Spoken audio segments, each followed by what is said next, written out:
Cumprimentos, irmãos, com a paz de nosso Senhor Jesus Cristo. Estamos dando início a mais um estudo bíblico sobre o livro do Apocalipse e escatologia. Estudo bíblico da Primeira Igreja Batista no Andaraí. E nós daremos continuidade hoje às nossas reflexões. Essa é a nossa aula de número 16. E na aula passada, nós iniciamos o capítulo de número 12, falando sobre o embate entre o dragão e a mulher. O dragão, o texto nos diz quem é a antiga serpente, Satanás, e a mulher, o texto nos apresentou, conforme o nosso estudo, como sendo o povo de Deus. E nesse capítulo 12 nós tivemos então o nascimento e a ascensão de Jesus, a queda do dragão, Jesus ascende aos céus, o dragão perde o seu lugar de acusador, se vê na terra, e na terra, então, percebendo que há pouco tempo para ele, ele começa, então, a perseguir a mulher. E o capítulo 12, no centro, no núcleo do livro do Apocalipse, ele explica o porquê a igreja, o povo de Deus, ele é perseguido. Porque o dragão está com grande ira, sabendo que existe pouco tempo, e agora ele tenta perseguir a igreja, perseguir o povo de Deus.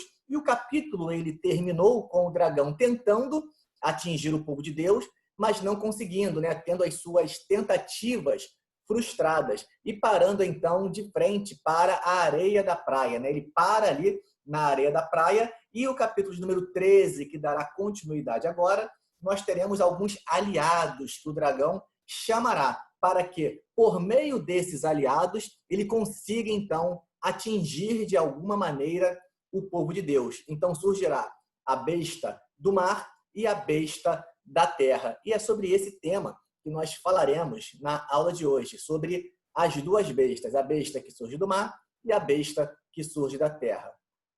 Primeira besta que aparece, a besta que surge do mar. Nós percebemos aqui nessa imagem, a besta com patas de urso, corpo de leopardo, boca de leão, então alguns elementos que remetem a alguns animais. E nós vamos ler o texto e tentar entender sobre o que se trata cada um desses símbolos apresentados nessa primeira besta, a besta que surge do mar. E assim diz a palavra de Deus, Apocalipse, capítulo de número 13, a partir do versículo de número 1. Vi uma besta que saía do mar. Tinha 10 chifres e 7 cabeças, com 10 coroas, uma sobre cada chifre, e em cada cabeça um nome de blasfêmia. A besta que vi era semelhante a um leopardo, mas tinha pés como os de urso e boca como a de leão. O dragão deu à besta o seu poder, o seu trono e grande autoridade. Então, vamos começar tentando entender o que é essa besta que surge do mar. E utilizaremos o método que até aqui tem sido empregado, onde a própria Bíblia ela nos ajuda a explicar os símbolos aqui no Apocalipse. Então, vamos nos remeter agora àquela memória, à tradição, à intertextualidade, onde os primeiros ouvintes do livro do Apocalipse, ao ouvirem urso, leopardo, leão, uma besta que surge do mar, o que vinha à mente deles? Com certeza, a mesma coisa que vem à sua mente quando esses elementos são apresentados. Na minha classe de estudo bíblico, eu perguntei para os irmãos, quando eu falo numa besta que surge do mar e que se parece com leopardo, com urso, com leão, o que vem à cabeça de vocês? O que vem direto na mente de vocês? E os irmãos responderam. E responderam exatamente com esse texto do livro de Daniel. Daniel, capítulo de número 7. Assim como você também, que conhece a Bíblia, quando eu trouxe esses elementos, uma besta que surge do mar, com aparência de leopardo, leão e urso, e tendo 10 chifres, com certeza você que conhece a Bíblia também se lembrou dessa palavra de Daniel, capítulo de número 7. E olha o que diz a palavra de Deus em Daniel 7. Daniel disse: na minha visão, à noite, eu vi os 4 ventos do céu agitando o grande mar. 4 grandes animais, cada um diferente dos outros, subiram do mar. Então, nós temos aqui 4 animais que sobem do mar. Assim como em Apocalipse, nós temos uma besta que surge do mar. né? E ele vai continuar falando. O primeiro parecia um leão. Olha aqui, o primeiro animal parecia um leão. E tinha as asas de águia. Eu observei até que as suas asas foram arrancadas. E ele foi erguido do chão, de modo que levantou-se sobre os 2 pés como um homem. E recebeu o coração de homem. A seguir, vi um segundo animal, que tinha a aparência de um urso. Olha só, tinha a aparência de um urso. Ele foi erguido por um dos seus lados, e na boca, entre os dentes, tinha 3 costelas. E foi-lhe dito: levante-se e coma o quanto a carne puder. Depois disso, vi um outro animal que se parecia com um leopardo. Percebam os mesmos elementos que aparecem na besta. E nas costas tinha 4 asas, como asas de uma ave. Esse animal tinha 4 cabeças e recebeu autoridade para governar. Na minha visão à noite, vi ainda um 4º animal, aterrorizante, assustador e muito poderoso. Tinha grandes dentes de ferro, com os quais despedaçava e devorava suas vítimas, e pisoteava tudo o que sobrava. Era diferente de todos os animais anteriores, e tinha 10 chifres. Então, a gente percebe aqui um paralelo muito forte entre o livro de Daniel, né, no capítulo número 7, e a besta que surge do mar. Nós temos esses elementos que estão sendo apresentados aí. Em Apocalipse 13, a besta ela saía do mar, ela tinha 10 chifres, era semelhante a um leopardo com pés de urso e boca de leão. Em Daniel 7, são 4 grandes animais que subiram do mar. O primeiro parecia um leão, o segundo tinha a aparência de um urso, o terceiro a aparência de leopardo e o quarto tinha 10 chifres. Então, de alguma forma, Daniel nos ajuda a entender o que João está trazendo ao apresentar essa besta em Apocalipse 13. Porque no livro de Daniel, ele dá a interpretação. Ele dá a interpretação do que significam esses 4 animais que ele vê surgindo do mar. Então, o que significa aqui, nós podemos também tratar como analogia lá no Apocalipse 13. E olha só o que diz em Daniel 7.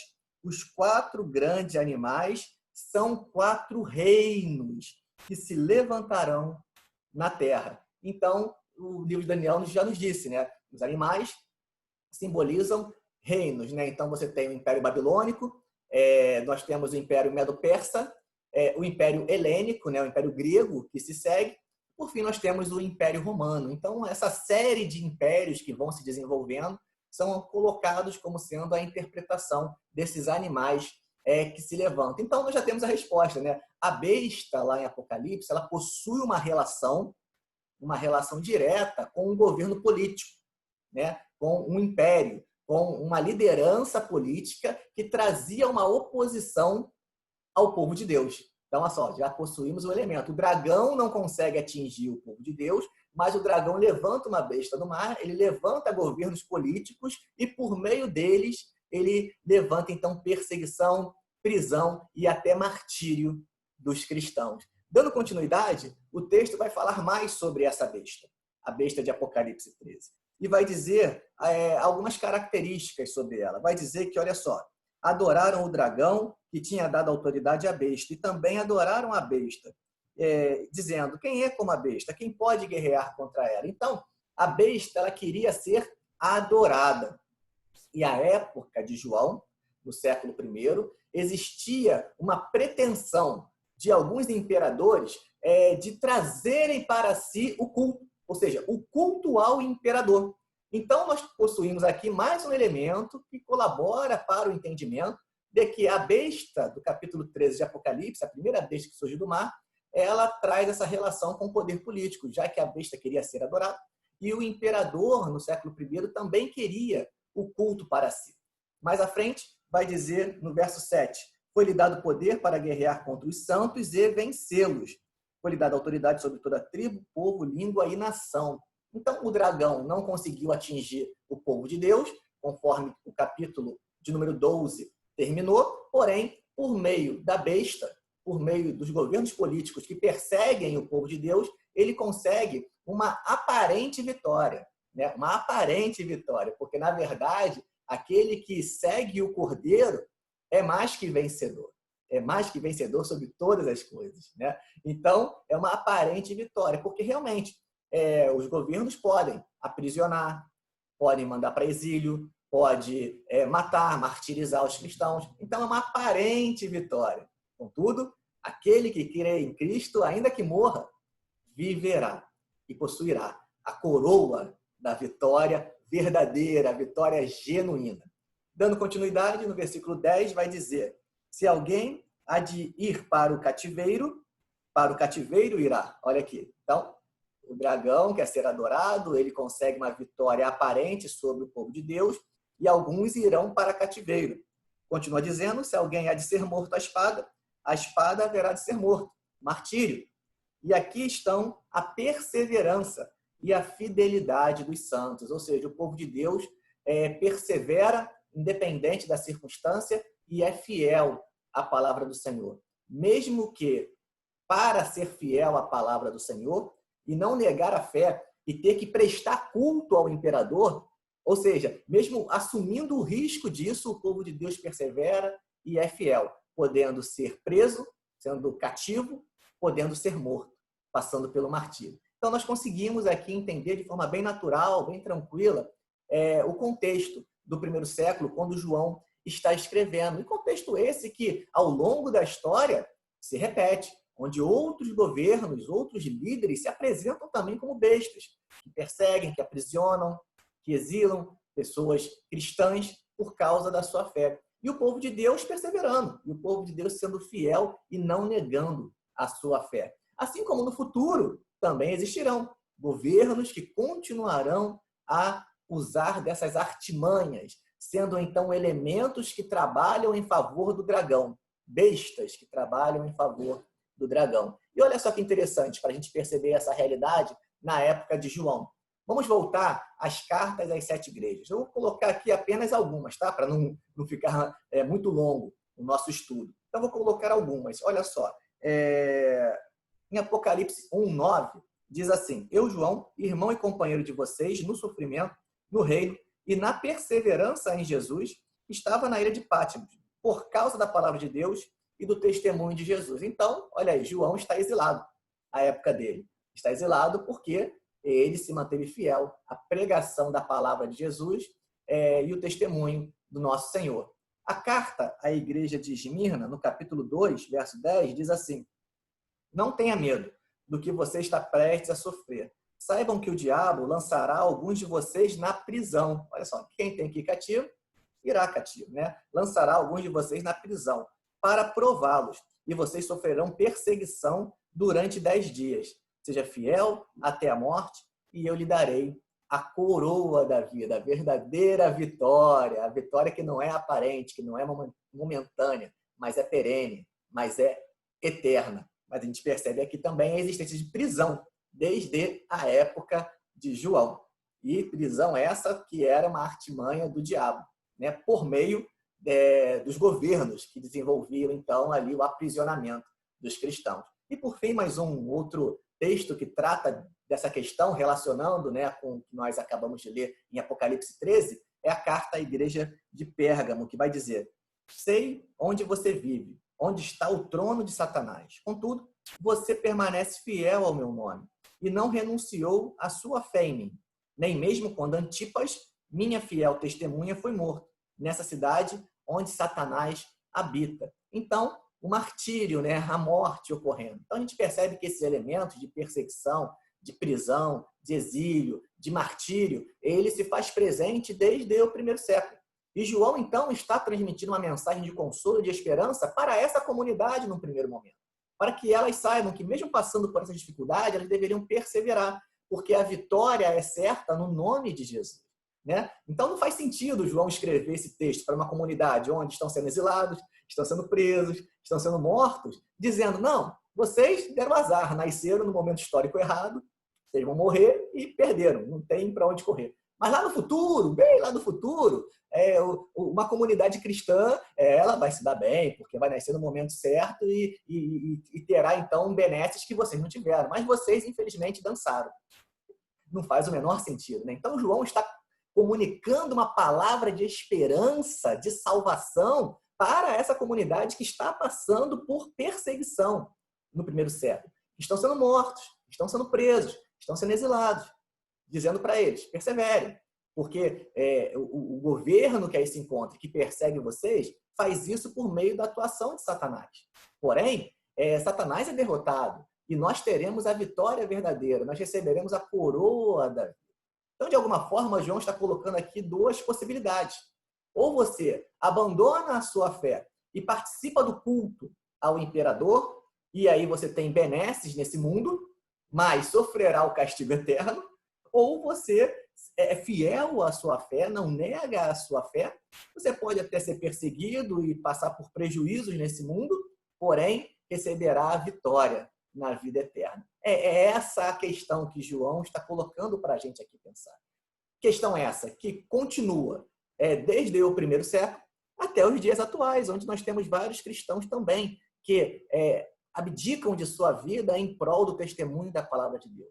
E assim como no futuro, outros cristãos continuarão, porque o texto do Apocalipse é uma mensagem que se atualiza em nossas vidas. Ele trata desde a primeira vinda de Jesus até a sua segunda vinda, onde o povo de Deus passa por essas intempéries, onde o dragão Satanás levanta bestas para perseguirem, oprimirem o povo de Deus. E o povo de Deus persevera fiel ao testemunho da palavra de nosso Senhor e Salvador Jesus Cristo.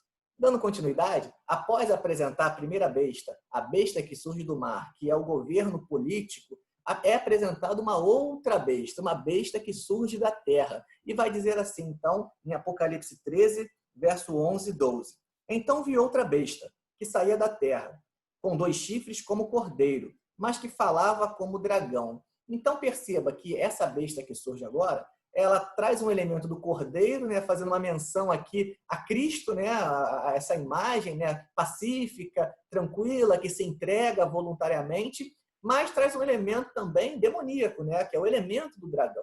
Então, essa besta aqui também, ela é fácil de ser identificada, porque mais à frente no Apocalipse, ela vai ser apresentada como sendo o falso profeta, né? É o falso profeta, cordeiro dragão. Então, é o falso profeta que está aqui sendo colocado. E olha só o que vai dizer o verso seguinte: exercia toda a autoridade da primeira besta em nome dela e fazia a terra e seus habitantes adorarem a primeira besta. Então, o falso profeta é aquele que leva as pessoas no momento cultico à adoração. A adoração a quem? A besta. A adoração ao governo. Então, o imperador solicitava o culto para si e existiam ali, então, os sacerdotes imperiais nos templos que existiam em Roma, administrando, ministrando o culto ao imperador e levando as pessoas ao culto ao imperador. E da mesma forma, existiam também, dentro da comunidade cristã, alguns que se deixaram levar por esse discurso, achando que não tinha problema nenhum o vínculo entre a igreja e o Estado, né? E levando também cristãos a participarem dos banquetes, dos rituais, dos cultos ao imperador. Então, João rivaliza nesse momento aqui com 2 grupos de pessoas, né? Os falsos profetas externos, que participavam desse culto imperial, e também internos, os falsos profetas dentro da igreja, que levavam os cristãos ao culto ao imperador. O que na caminhada da história também sempre ocorreu e hoje em dia ainda ocorre a existência de falsos profetas, né, que levam pessoas a adorarem, né, aquele que não é digno de adoração, que é o Cordeiro, e assim como no futuro existirá o falso profeta escatológico, né, antes da vinda de nosso Senhor Jesus Cristo. E olha que interessante, para a gente continuar lendo esse texto acerca do falso profeta. Por causa dos sinais que lhe foi permitido realizar, em nome da primeira besta, ele enganou os habitantes da terra. Ordenou-lhes que fizessem uma imagem em honra à besta. Então, perceba aqui, alguém com um vínculo religioso. Então, se a primeira besta era um vínculo político, a segunda é um vínculo religioso, política e religião, Estado e religião, de alguma forma, a serviço do dragão, a serviço de Satanás. A imagem da besta que fora ferida a espada e, contudo, revivera. Foi-lhe dado poder para dar fôlego à imagem da primeira besta, de modo que ela poderia fazer que fossem mortos todos os que se recusassem a adorar a imagem. Então, aqui, quem não adorava a imagem era morto, era perseguido, sofria consequências em relação a isso. E então a gente consegue perceber aqui esses elementos também dialogando com o primeiro século, com a época de João. Então vamos voltar ao momento em que João trata das cartas, né, às 7 igrejas, e vamos ler também algumas referências a essa questão religiosa que era imposta pelo Império Romano. Carta à igreja de Pérgamo. No entanto, tenho contra vocês algumas coisas. Você tem aí pessoas que se apegam aos ensinos de Balaão, que ensinou a Balaque a armar ciladas contra os israelitas, induzindo-os a comer alimentos sacrificados a ídolos e a praticar a imoralidade sexual. Então, no culto, né, nos ritos culticos ao imperador, existiam ali os banquetes sacrificiais, né? E aqui nós temos, então, alguém na comunidade, carta à igreja de Pérgamo, alguém da igreja que levava, que possibilitava, que induzia as pessoas a participar desses rituais. E aí continua falando e a praticar a imoralidade sexual, que quando nós falamos sobre as cartas das 7 igrejas, nós já indicamos que necessariamente não precisa ser interpretado aqui a relação sexual propriamente dita, mas o adultério espiritual, né? A fornicação espiritual, a prostituição espiritual, já que é essa memória que desde o Antigo Testamento, muito forte ali no movimento profético, quando o povo de Deus ele segue uma outra divindade, ele comete o adultério, né? A prostituição, né? A fornicação espiritual. Isso nos profetas aparece constantemente, essa realidade. Então, alguém na comunidade que participava do culto ao imperador não via problema e induzia outros a participarem e assim cometerem a imoralidade sexual, o adultério, a prostituição, por estarem prestando culto a alguém que não é o Senhor, que não é o seu noivo, seu esposo, que não é o Senhor Jesus Cristo. Então, nós percebemos esse elemento aqui sendo apresentado do falso profeta, dentro da comunidade também, né? Essa dinâmica religiosa a serviço do dragão dentro da comunidade. Carta à igreja de Tiatira. No entanto, contra você tenho isso. Você tolera Jezabel. E Jezabel aqui, automaticamente na sua mente, na mente dos ouvintes, é a esposa do rei Acabe. Aquela que introduziu o culto a Baal. Olha aqui a questão do adultério espiritual. Então, ela introduziu o culto a Baal e ela perseguia, olha a questão da perseguição aqui, ela perseguia os profetas de Deus. Então, ele vai dizer que em Tiatira existia uma mulher que ele chama de Jezabel, fazendo menção a essa personagem lá do Antigo Testamento. Então, falso profeta. Olha só, tolera Jezabel, aquela mulher que se diz profetiza, né? Então, é uma falsa profetisa, né? Uma falsa profetisa. Com os seus ensinos, ela induz, olha aqui mais uma vez, ela induz os meus servos à imoralidade sexual e a comerem alimentos sacrificados aos ídolos. A mesma coisa citada na carta à igreja de Pérgamo. Então, mais uma vez, João rivaliza com o falso profeta cultico imperial, que estava lá nos templos do culto do imperador, mas rivaliza também com aqueles na igreja que levavam os irmãos a participarem desse culto, né? Então, aqui é a dinâmica religiosa. Então, percebam que na época de João, isso já existia. Já existia esse elemento religioso a serviço do dragão. Já existiam os falsos profetas. Como continuaram existindo na história, existem hoje e existirá até a volta de nosso Senhor Jesus Cristo. Carta à igreja de Filadélfia. Sei que você tem pouca força, mas guardou a minha palavra e não negou o meu nome. Então, diante da solicitação para o culto ao imperador, a igreja de Filadélfia, ela não negou o nome do Senhor Jesus. Dando continuidade, ainda em Apocalipse 13, falando sobre a besta que surge da terra, vai dizer o seguinte: também obrigou todos, pequenos e grandes, ricos e pobres, livres e escravos, a receberem certa marca. E aqui a gente ouve muitas pregações, muitos estudos sobre a marca da besta, né? E aí alguns acham que é um chip, outros acham que é o código de barras, outros acham, enfim, né, que é alguma coisa que é o cartão de crédito. Cada um levanta uma possibilidade sobre a marca da besta. Mas vamos entender o que é a marca da besta aqui a partir do texto, né? Eu já comentei um pouco sobre a marca da besta quando falamos sobre os 144 mil. E eu vou retomar essa questão aqui para lembrar, né, recapitular o que já foi dito e nos ajudar a entender. Então, a marca da besta na mão direita ou na testa. Ou seja, a ação e a mente, né? O pensamento, né? Sendo dominado por essa marca, para que ninguém pudesse comprar nem vender. Então, aquele que não tinha a marca da besta não vivia, né? Não comprava, não vendia, né? Então, de alguma forma, o falso profeta ele coloca essa marca da besta na pessoa e possibilita que a pessoa tenha uma vida normal. Então, vamos contextualizar isso à época que estamos tratando aqui. Aqueles cristãos que não participavam do culto ao imperador não tinham a sua vida atrapalhada. Por quê? Porque não podiam trabalhar, não podiam negociar, eram perseguidos. E aqueles que se sujeitavam tinham a sua vida tranquila, poderiam continuar tocando a sua vida normalmente. Tinha uma facilidade aqui, nesse mundo. Porém, sofreriam na vida eterna. E aqueles que passavam por dificuldades aqui, porque não aceitavam o culto ao imperador e não tinham a marca da besta, passavam por dificuldades aqui. Porém, receberiam a coroa da vida na eternidade. É essa a questão que João está nos colocando aqui. E aí a marca da besta, para comprar, para vender, a não ser quem tivesse a marca. E o que é a marca da besta? É um chip, né? É o código de barras, cartão de crédito. O que é a marca da besta? O texto diz o que é a marca da besta. A marca da besta é o nome da besta.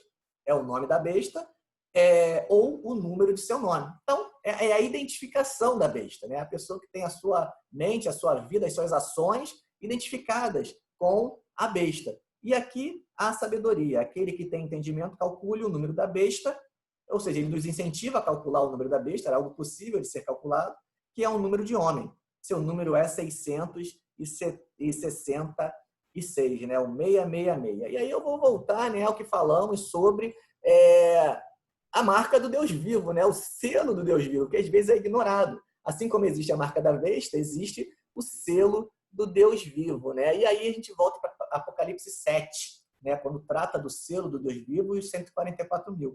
E vai dizer assim: então vi outro anjo subindo do Oriente, tendo o selo do Deus vivo, olha aqui.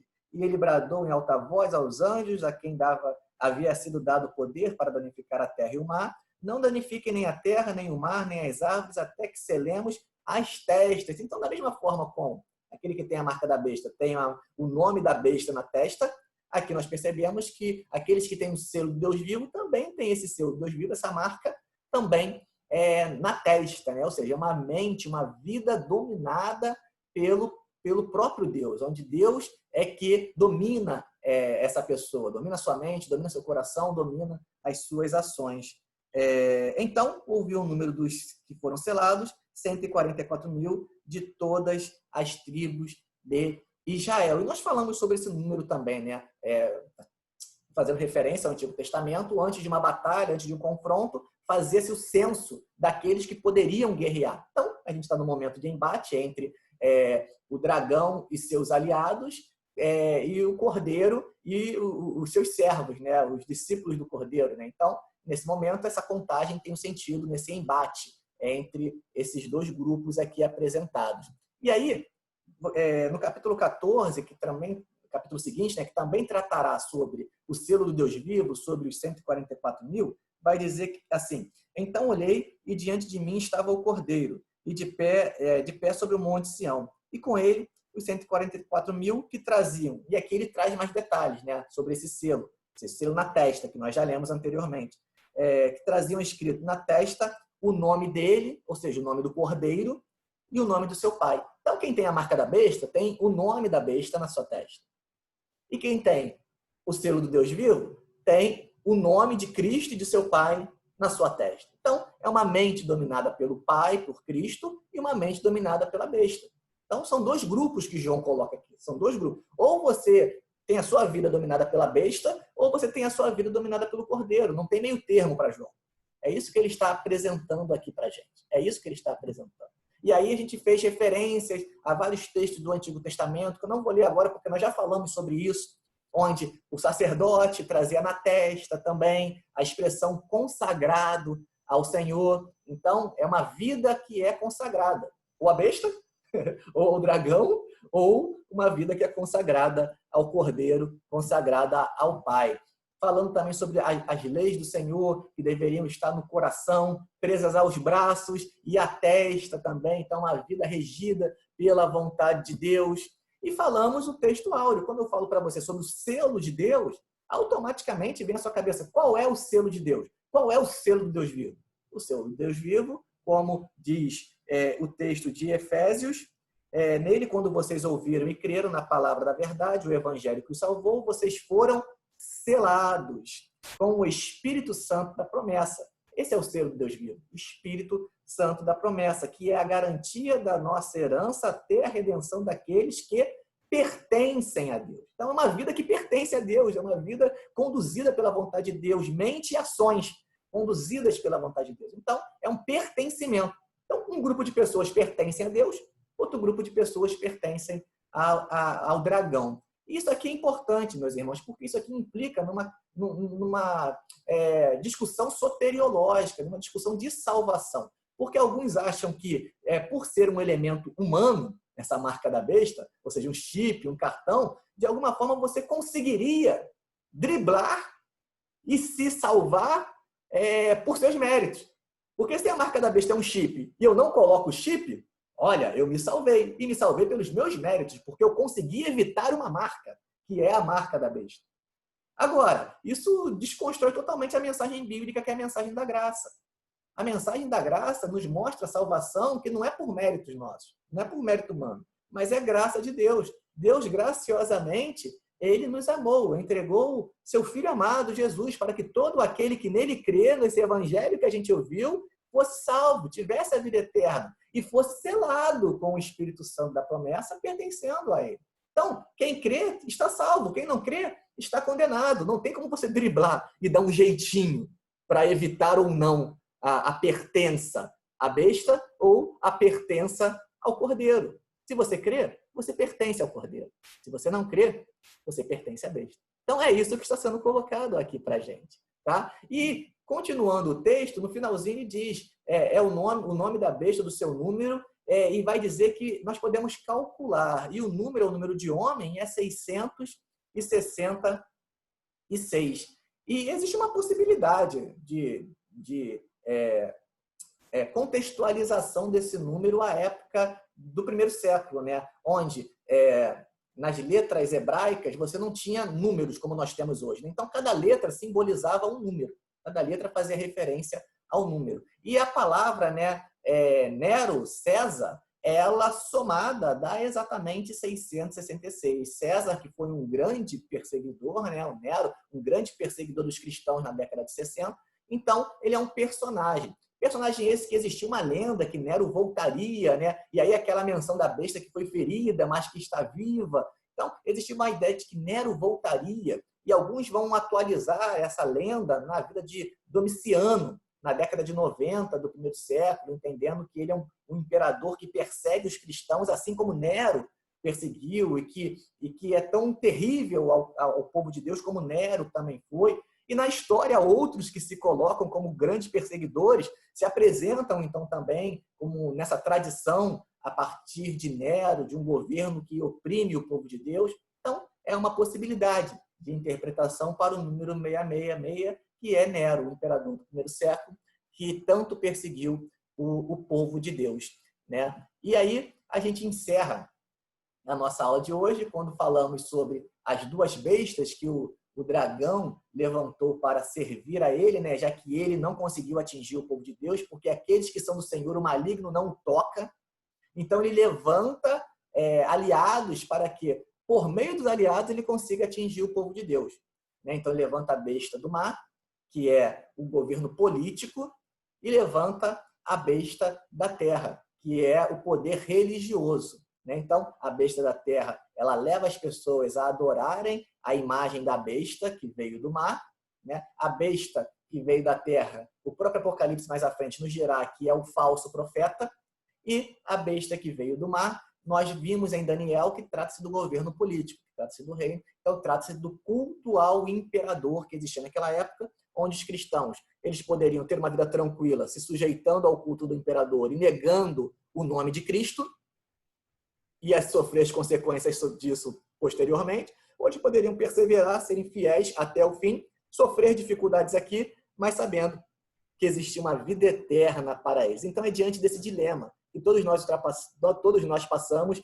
que o texto de Apocalipse, capítulo de número 13, nos apresenta, ele nos coloca. E por isso, na aula da semana que vem, nós falaremos sobre esse julgamento final, né? Quando então, em Apocalipse 14, nós mais uma vez teremos esse final de história entre a primeira vinda de Jesus e a segunda vinda de Jesus, quando ocorrerá a ceifa. Quando ocorrerá a ceifa. Então, aqueles que possuem a marca da besta irão por um lado e aqueles que possuem o selo do Deus vivo irão por um lado. Uns para a salvação eterna, outros para a condenação eterna. E eu termino o nosso estudo de hoje colocando essa pergunta para você. Se a ceifa fosse feita hoje, se chegássemos hoje ao final da história, de que lado você estaria? Daqueles que possuem o selo do Deus vivo, que por amor se entregou na cruz do Calvário e nos possibilitou, por meio do seu Espírito Santo, termos as nossas vidas transformadas? Ou você possuiria a marca da besta, daqueles que negam, que perseguem, que oprimem, que são contrários ao Deus vivo e verdadeiro? Fica essa reflexão. Esse é o nosso estudo bíblico de hoje, estudo bíblico da Primeira Igreja Batista no Andaraí. Espero que você esteja do lado dos selados com o selo do Deus vivo e que possa, assim, desfrutar da presença graciosa de Deus, que mesmo em meio às lutas que você pode estar passando nesse momento, Ele continua ao seu lado e promete que existe um local preparado para cada um de nós. E nós, quando chegarmos nesse local, veremos que valeu a pena perseverarmos aqui, quando então receberemos a coroa da vida. Que Deus a todos abençoe.